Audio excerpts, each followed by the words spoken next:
Daniel Carter and Laura Bennett moved through the council station with steady steps, aware that this was the final stage of their challenge.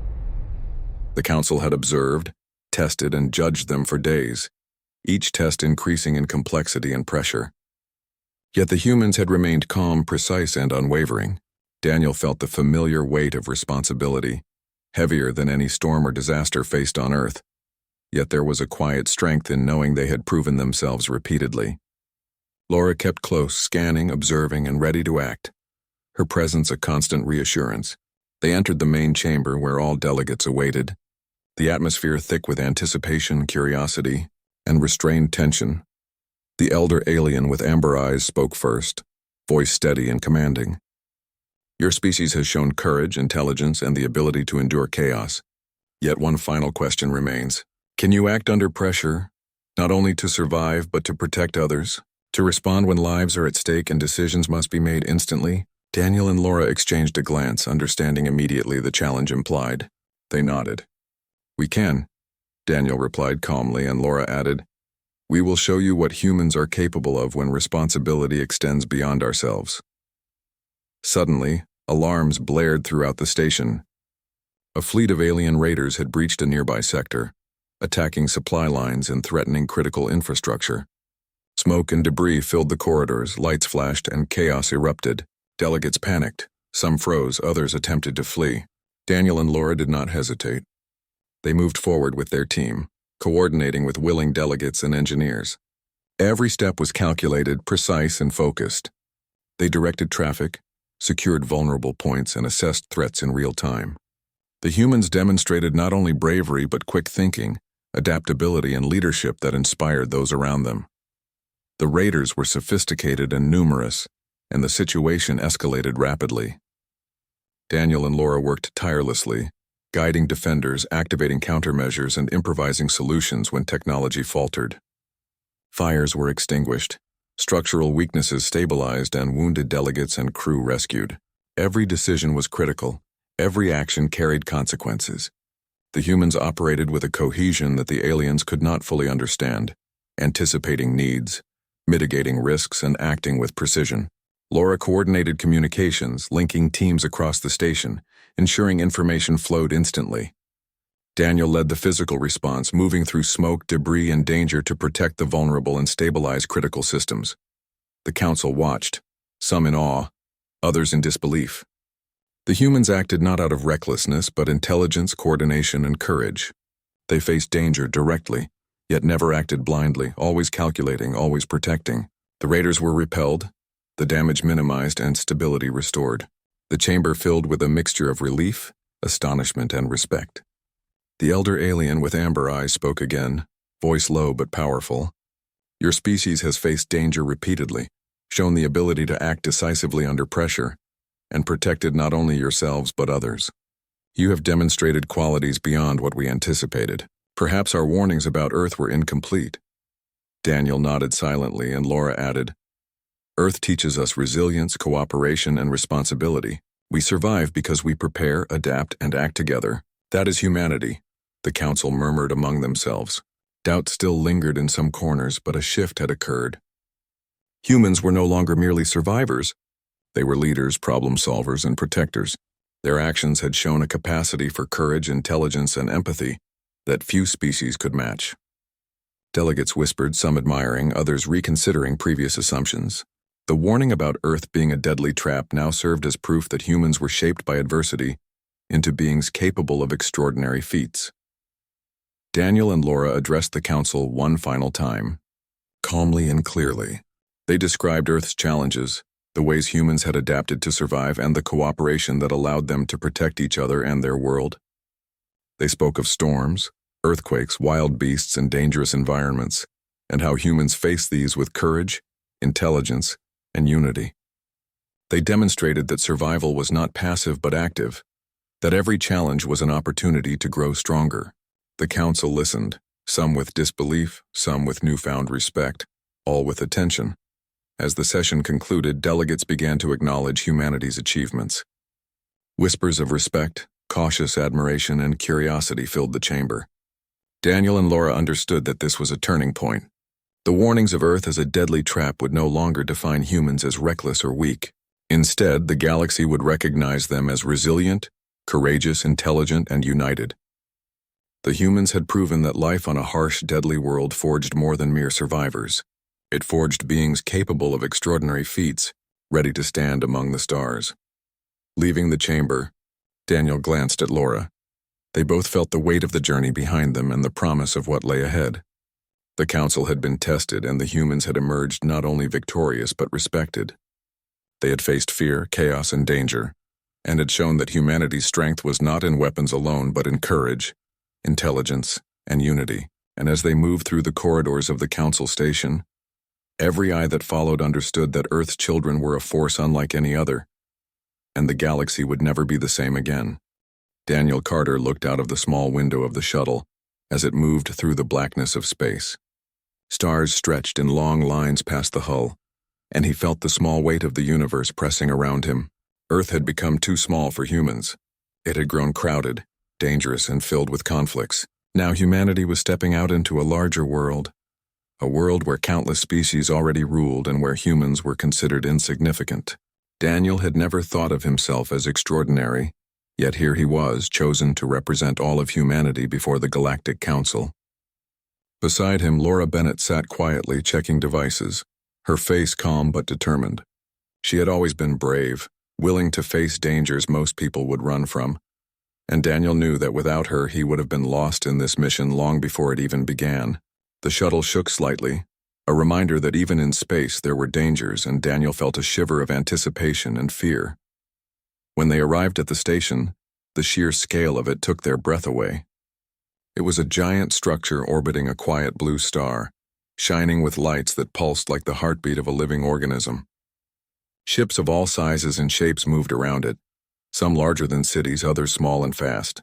The humans stepped onto a landing platform and immediately noticed the variety of aliens, walking, floating, and gliding across corridors. Scales glinted in strange lights. Feathers ruffled, skin shimmered in ways Daniel had never seen before. He tried to keep his gaze calm, but every step felt like walking into a living museum of creatures beyond imagination. Laura gave him a small nod and a quiet smile, as if to remind him to focus, to be ready for whatever came next. Entering the main chamber, Daniel felt a cold rush of air and a wave of sound. It was a place designed for discussion, debate, and control, yet it felt more like a place designed to intimidate. Delegates from countless worlds sat in semicircles, some perched high above on platforms, others at tables that seemed to stretch forever. A few creatures leaned forward, eyes glowing or mandibles clicking, some simply staring. The humans had expected some fear, but not this weight, this attention that made every movement feel like it mattered 100 times more than it should. Daniel took a deep breath, walking forward with steady steps. Laura followed, devices and papers held carefully.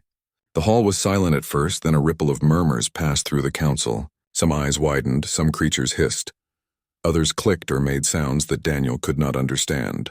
One of the taller, thin aliens with silver skin spoke, a voice like grinding metal.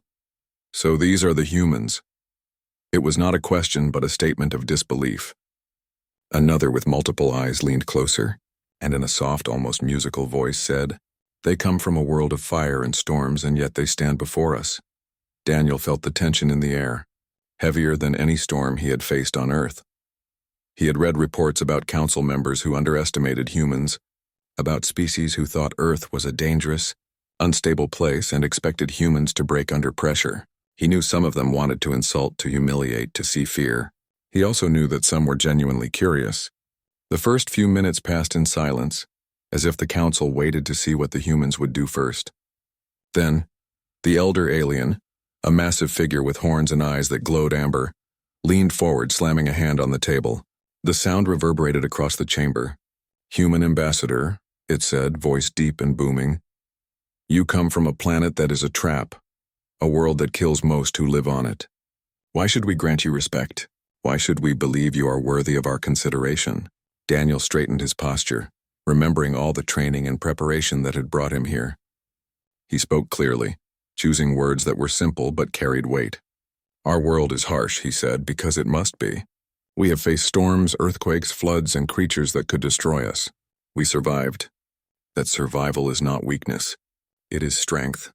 We stand here because we have learned to rise again after every fall. We have learned to endure what most would call impossible. There was a pause. Some aliens clicked or hissed, others murmured. Not all were impressed, but not all dismissed him either. A younger delegate with smooth green skin and large violet eyes tilted her head and whispered to her neighbor. They speak as if danger has made them more than strong. They speak as if they can overcome anything. Daniel noticed her glance, brief but unmistakable, and felt a flicker of hope that not all here saw humans as merely reckless or weak. Laura stepped forward slightly, holding a device that projected images of Earth's landscapes, cities, and people. She did not speak yet, but the images alone told a story of survival. Cities built on coastlines where storms could wash away homes, buildings constructed near volcanoes, and villages in areas known to quake frequently. The council members murmured among themselves, some scoffing, others leaning forward, trying to take in what they saw. As the presentation continued, Daniel explained how humans had learned to predict storms, build shelters that could resist earthquakes, and heal illnesses that once killed millions. Laura added details of environmental monitoring systems, emergency response teams, and innovations that kept humanity alive despite constant threats. We did not survive because Earth is easy, she said. We survived because Earth is relentless. It taught us resilience, and it taught us to work together when everything is against us. The council fell silent for a moment. The elder alien's eyes narrowed, as if weighing every word, measuring the humans in ways Daniel could not see. The younger delegate with violet eyes tilted her head again, watching carefully. Perhaps, she whispered, we have underestimated them. Daniel felt a strange mix of relief and caution. Relief because some were beginning to understand. Caution because others still looked ready to attack, to dismiss, or to humiliate humans for daring to stand there.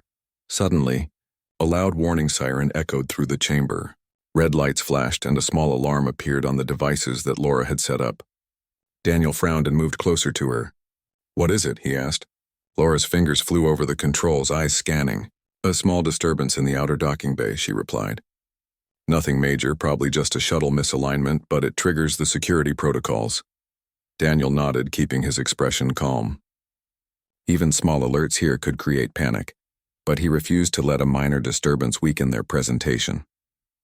We handle it, he said. Laura smiled slightly, a quiet confidence that steadied him. Together they approached a side corridor, where other humans and a few council aides were beginning to move toward the source of the alarm. The corridor lights cast long shadows across the walls, giving the place an almost cathedral-like feeling, a sense of importance and danger intertwined. Every step they took reminded Daniel of the stakes. One mistake, one hesitation, and humans could be judged as weak, foolish, or reckless. As they reached the docking bay, they saw a group of alien engineers struggling with a malfunction in a small maintenance shuttle. Flames licked the edges of the hull, and the smell of burning metals filled the air. Some engineers froze, unsure of what to do. Daniel did not hesitate. He grabbed a fire suppression tool, motioning to Laura and the humans with him to follow.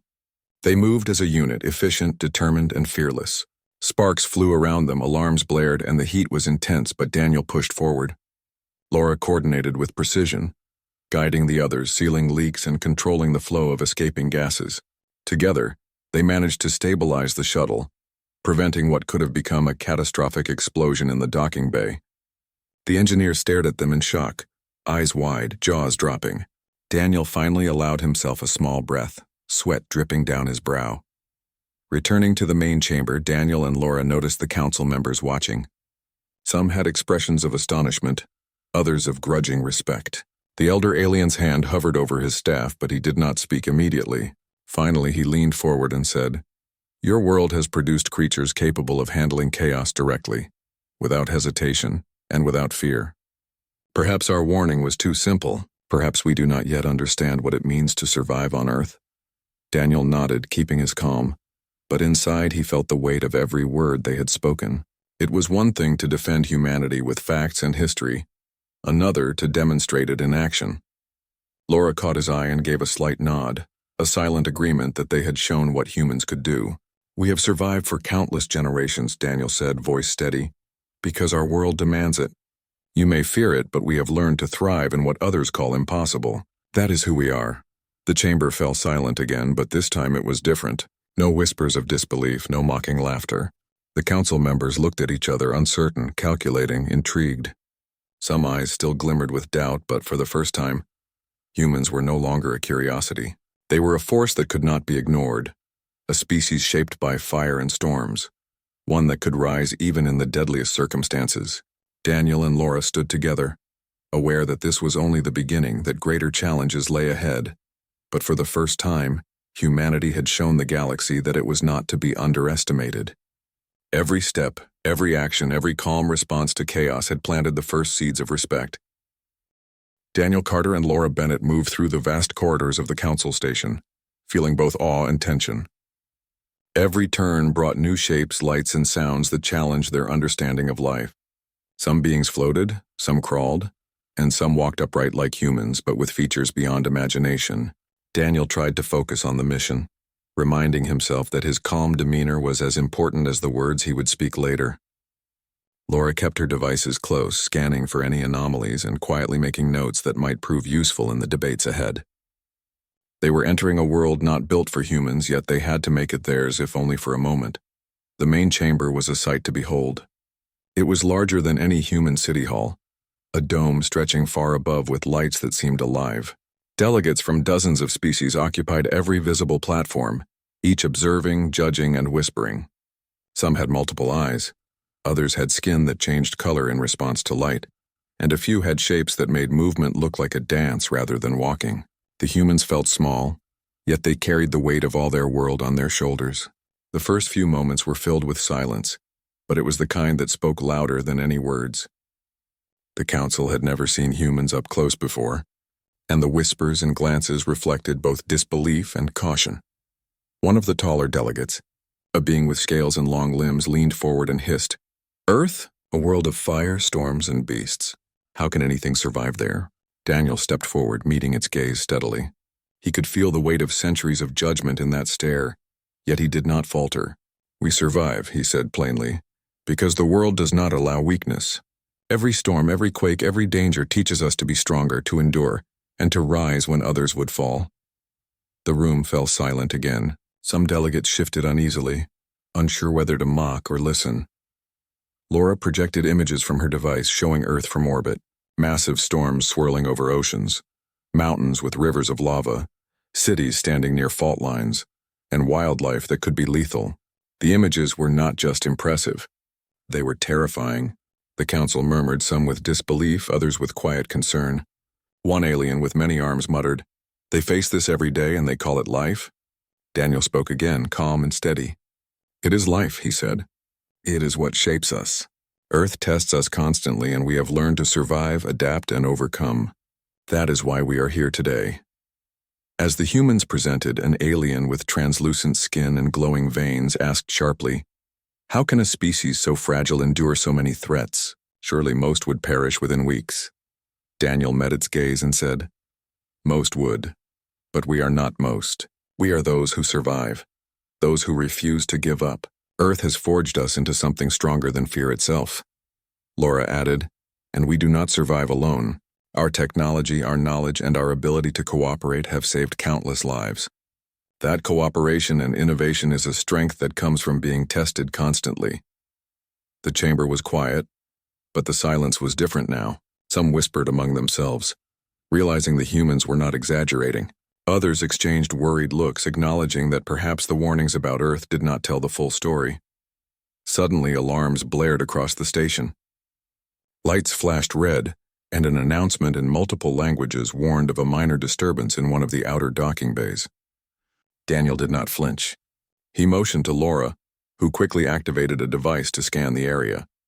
"Minor malfunction, probably nothing, but security protocols will trigger if we wait," she said. Daniel nodded. They moved quickly, joined by a few human aides and council engineers willing to assist. The corridors twisted and turned, filled with strange symbols and lighting that made every step feel like entering a new world. They arrived at the docking bay to see sparks and smoke rising from a small maintenance shuttle. Alien engineers froze, unsure how to proceed, while flames licked the edges of the hull. Daniel and Laura immediately took action. They directed human team members to fire suppression tools and guided engineers to safety. Laura coordinated sealing leaks and diverting energy flows. Sparks flew, alarms screamed, and heat pressed against their suits, but they pressed forward, showing no hesitation. The shuttle threatened to explode, but human determination was stronger. One by one, they managed to stabilize the shuttle, dragging crew members to safety, sealing breaches and extinguishing flames.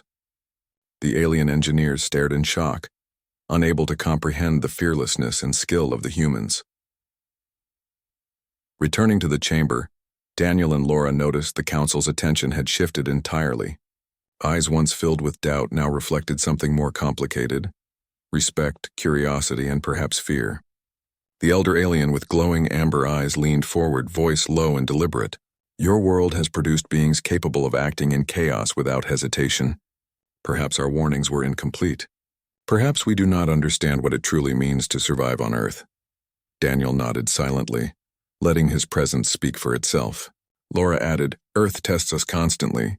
We have learned to endure, to cooperate, and to rise after every fall. That is why we stand before you today." For the first time, some council members leaned forward, whispers of acknowledgement passing among them. Others still doubted, but none could ignore what they had witnessed. Daniel felt a flicker of hope. Perhaps some would see humans not as reckless animals, but as a species shaped by relentless challenges. The younger delegate with violet eyes watched him intently, a mixture of concern and intrigue in her gaze. "They are more than I imagined," she whispered quietly to her neighbor. Daniel could not hear, but he sensed it. It was the first small victory in a long journey. The chamber remained tense, the air thick with unspoken judgments. Humans had survived not by weapons, not by trickery, but by courage, intelligence, and unity. Daniel and Laura knew this was only the beginning. The council would test them further, doubt them more, but they had taken the first step toward showing what humanity could do. Every word, every action, every calm decision under pressure had begun to change perceptions. The warning about Earth being a deadly trap was no longer just a threat. It was a challenge, one that humans had faced and endured without faltering. As the humans prepared to leave the chamber for the day, Daniel caught Laura's eye and saw a small smile. It was not relief alone, but acknowledgement that they had begun to shift the tide of opinion. Behind them, the council members were already discussing, debating, some with quiet admiration, others with concern. Daniel knew this was the start of a long road, but it was the first time humans were no longer invisible or dismissed. They had arrived, not just to speak, but to show that the species that thrived on a world of storms, fire, and chaos was capable of standing among the stars. And somewhere deep in the corridors, unseen eyes were watching closely, realizing that Earth's children were no ordinary beings and that the galaxy might never be the same again. Daniel Carter and Laura Bennett stood together as the council chamber filled with murmurs. The aliens were discussing, debating, and whispering among themselves. Some still looked skeptical, while others exchanged glances that Daniel could not fully interpret. They had seen the humans act in the docking bay, but that alone could not erase centuries of assumptions about Earth and its inhabitants. The humans needed more than courage. They needed proof that their world had shaped them into something extraordinary. Laura projected images of Earth's cities, landscapes, and natural disasters. Hurricanes rolled over coastlines. Volcanic eruptions sent rivers of fire down mountainsides, and earthquakes shattered buildings. Humans survived and adapted, and the evidence was undeniable. The council watched in silence as humans demonstrated their knowledge, strategies, and resilience. Daniel spoke calmly, describing the training, cooperation, and planning that allowed humans to face such dangers every day. Laura explained the science behind human adaptation, from engineering and medicine to emergency response and environmental monitoring. The council's murmurs grew, some skeptical, some impressed. The tension in the air was thick, every eye fixed on the humans, weighing their worth. A delegate with 4 arms and sharp claws leaned forward and said in a low hiss, "You live on a world that should have killed you long ago. How can any species survive there?" Daniel met the gaze steadily. "Because we do not give up. Our world forces us to grow stronger. Every storm, every disaster, every challenge makes us better. That is why we are here today." Laura added, "Survival is not weakness. It is strength. We have learned to work together, to innovate, and to endure. That is the power of humanity." The council fell silent, but not all were convinced. Some aliens exchanged whispers of doubt, questioning if humans were reckless and dangerous. Others began to see the humans' potential, understanding that a species able to survive a death world could be an ally or a threat. Daniel and Laura sensed the shifting opinions and prepared for the next challenge. The council would test them further, and they needed to remain steady, focused, and united. Suddenly, alarms blared through the chamber. Red lights flashed, and a warning announced a minor disturbance in one of the station's sectors. Daniel and Laura did not panic. They had trained for unexpected events and knew how to act quickly. They moved with their team toward the source, alert to every detail.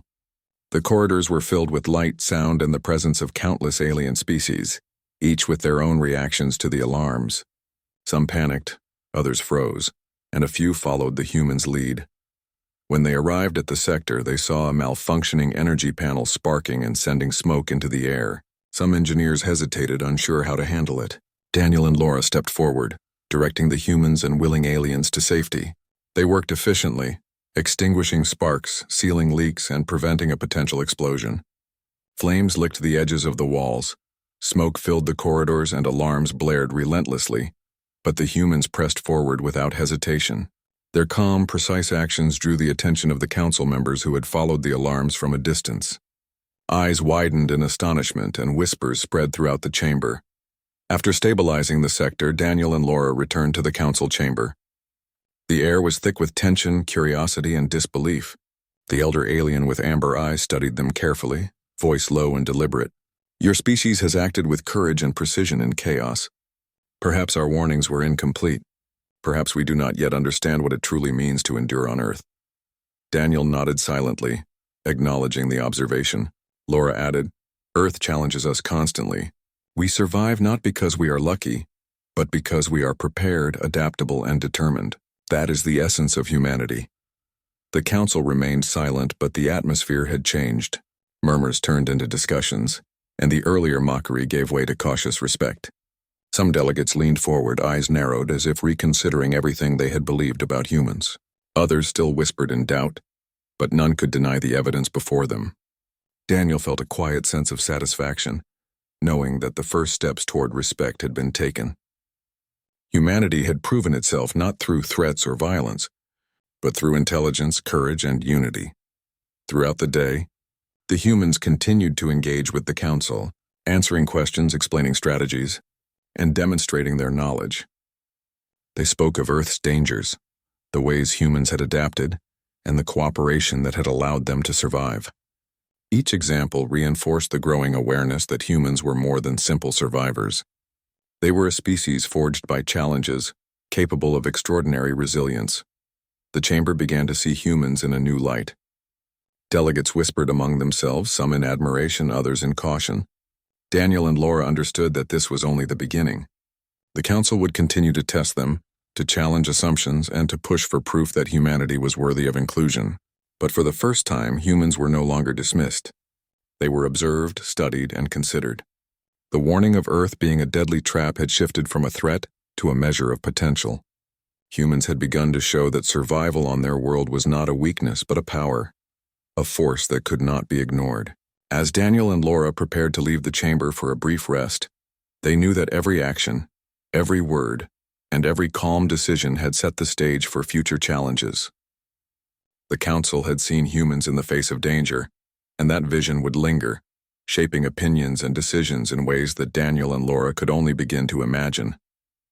The humans had arrived, not just to speak, but to demonstrate that the children of Earth were more than capable of standing among the stars, and the galaxy would never see them the same way again. Daniel Carter moved quickly through the corridors of the council station, following Laura Bennett and a small team of humans and a few willing aliens. The alarms had quieted, but a tension lingered as if the station itself held its breath, waiting for the next crisis. Daniel felt the familiar weight of responsibility pressing on his shoulders, heavier than any storm or disaster he had faced on Earth. Here, every decision mattered. Every hesitation could have consequences not just for themselves, but for how humanity was seen by the galaxy. He glanced at Laura, who kept her devices close, eyes scanning, fingers moving across panels as she coordinated the team. They moved efficiently, silently communicating with gestures and brief words, their training and trust evident in every step. As they approached the outer docking area, they saw the malfunctioning shuttle. Flames licked its edges, smoke poured into the corridors, and sparks flew from the damaged hull. Some alien engineers froze in fear, unsure how to act, while others hesitated, waiting for someone else to take charge. Daniel did not hesitate. He grabbed a fire suppression tool, motioning to Laura and the humans to follow. Together they moved into the chaos, guiding engineers, extinguishing sparks, and sealing leaks. The heat was intense, the alarms deafening, and every movement was a test of courage and focus. Yet Daniel felt a strange calm. This was what humanity did best, facing impossible situations with determination and skill. Laura coordinated the team, directing them to secure damaged areas, ventilate smoke, and stabilize the shuttle. The humans worked as one, communicating silently, anticipating each other's moves. Sparks flew dangerously close, flames threatened to spread, and the smell of burning metal filled the air. Yet they pressed on, showing no hesitation. The alien engineers watched, some stepping back in awe, others cautiously assisting. Daniel crawled through a narrow passage to reach a jammed panel, using every ounce of strength to force it open and divert energy away from critical systems. Laura guided a young engineer who had frozen, helping him regain confidence and continue the work. Minutes felt like hours as the humans battled the elements. The shuttle's engine glowed dangerously, warning of potential catastrophe. Daniel signaled to Laura, who quickly activated a stabilizing device, diverting energy and preventing an explosion. Smoke filled their suits, their movements were slow and deliberate, yet precise. One by one, breaches were sealed, sparks were extinguished, and the shuttle was stabilized. The danger passed, and the humans stepped back, exhausted but triumphant. The alien engineers stared in shock, unable to comprehend the fearlessness and efficiency displayed by the humans. Some whispered in awe, others exchanged worried glances, realizing that these creatures from a harsh, deadly world could perform under pressure like no other species they had encountered. Returning to the council chamber, Daniel and Laura noticed the eyes of the delegates upon them. The room had gone quiet, the murmurs replaced by a heavy attention.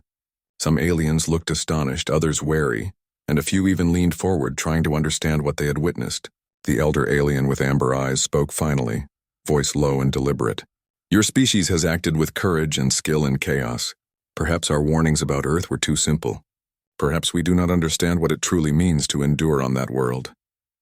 Daniel nodded silently, acknowledging the statement. Laura added, "Earth challenges us constantly. We survive because we adapt, we cooperate, and we rise after every disaster. That is the essence of humanity." The council remained silent for a moment, but the energy in the room had shifted. Whispered discussions replaced outright skepticism. Some delegates leaned forward, curiosity and respect replacing initial disbelief. Others still doubted, but none could deny the evidence before them. Daniel and Laura understood that this was only the beginning. The council would continue to test them, push boundaries, and challenge assumptions, but they had taken the first critical steps in proving that humans were more than survivors. They were a force shaped by adversity, capable of extraordinary resilience and courage. Over the next hours, Daniel and Laura engaged with various delegates, answering questions, demonstrating strategies, and explaining the methods humans use to survive their deadly planet. They spoke of environmental adaptation, technological innovation, and the power of cooperation. Each explanation strengthened the perception that humans were not reckless but disciplined, intelligent, and remarkably capable. Every small demonstration, every confident answer, reinforced the growing understanding that survival on Earth was not just a trial, but a crucible that forged humans into beings of exceptional ability. The chamber began to see humans differently. Delegates whispered among themselves, some in admiration, some in cautious concern. The initial mocking and dismissal faded, replaced by careful consideration. Daniel and Laura had shown that humans could act decisively, think strategically, and endure danger without faltering.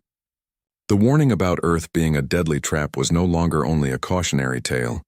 It had become proof of the human's potential and strength.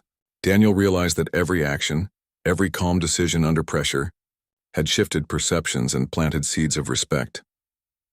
As the humans prepared to leave the chamber for a brief rest, Daniel caught Laura's eye.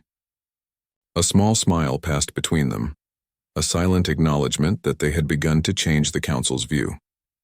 Behind them, delegates discussed, debated, and analyzed what had occurred. Some in fear, some in admiration, but all had witnessed something extraordinary.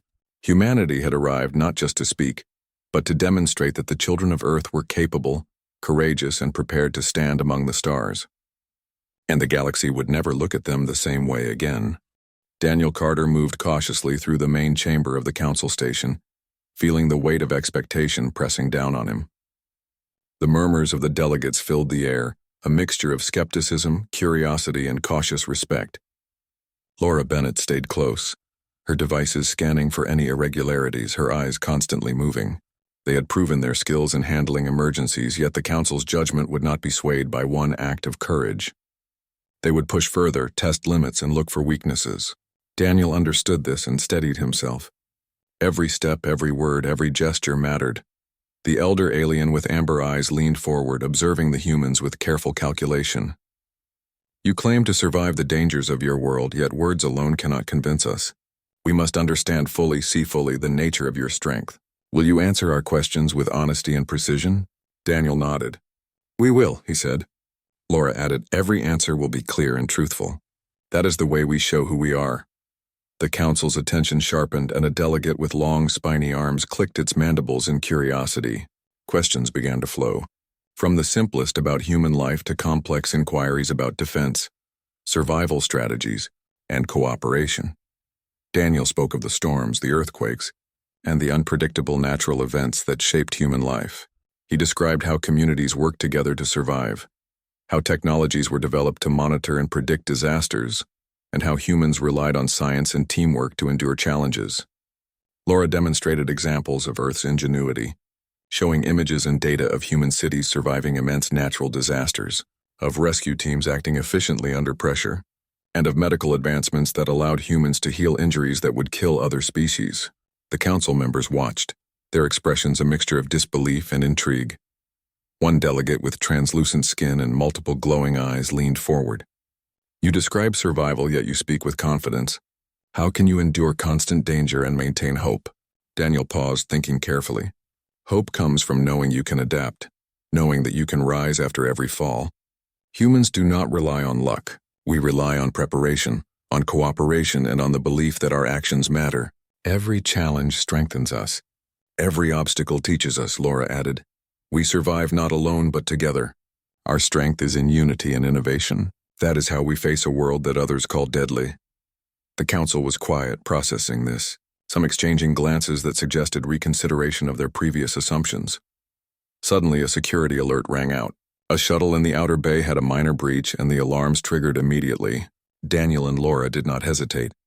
They moved with their team toward the shuttle, their steps measured, calm, and confident. The corridors were filled with shadows, lights, and the strange shapes of alien delegates and engineers moving in response to the alarm. Daniel felt the familiar rush of adrenaline, yet there was clarity in his mind. This was not fear. This was focus. Every human and willing alien working alongside them knew what to do. At the shuttle, sparks flew from a damaged panel and smoke filled the air. Engineers froze, unsure how to proceed, and flames threatened to ignite the hull. Daniel and Laura coordinated with precision, directing humans to contain the fire, seal breaches, and stabilize critical systems. Sparks landed dangerously close, smoke stung their eyes, and heat pressed against their suits. Yet every movement was deliberate, controlled, and confident. The alien engineers watched in shock, their previous assumptions about humans crumbling in real time. The humans moved as one, showing courage, skill, and quick thinking that few species could match. Minutes later, the danger was neutralized. The shuttle was stable, engineers safe, and the threat removed. Daniel and Laura returned to the chamber where delegates waited, eyes wide and filled with astonishment. The elder alien spoke, voice low but powerful. Your actions demonstrate courage, precision, and the ability to endure chaos. Perhaps we have underestimated your species. Perhaps your world has forged more than mere survivors.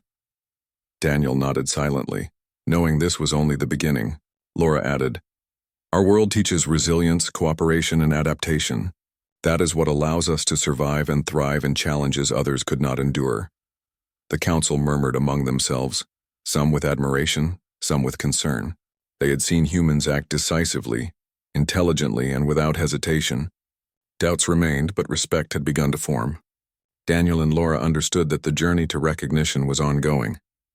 They would be tested further, challenged in ways not yet imagined, but this demonstration of skill, courage, and unity had planted the first seeds of acknowledgement. Humanity was no longer dismissed or underestimated. They had arrived not just to speak, but to show the strength born from a world of fire, storms, and relentless challenge. And the galaxy would begin to recognize that Earth's children were extraordinary, a force shaped by adversity and prepared to face the unknown.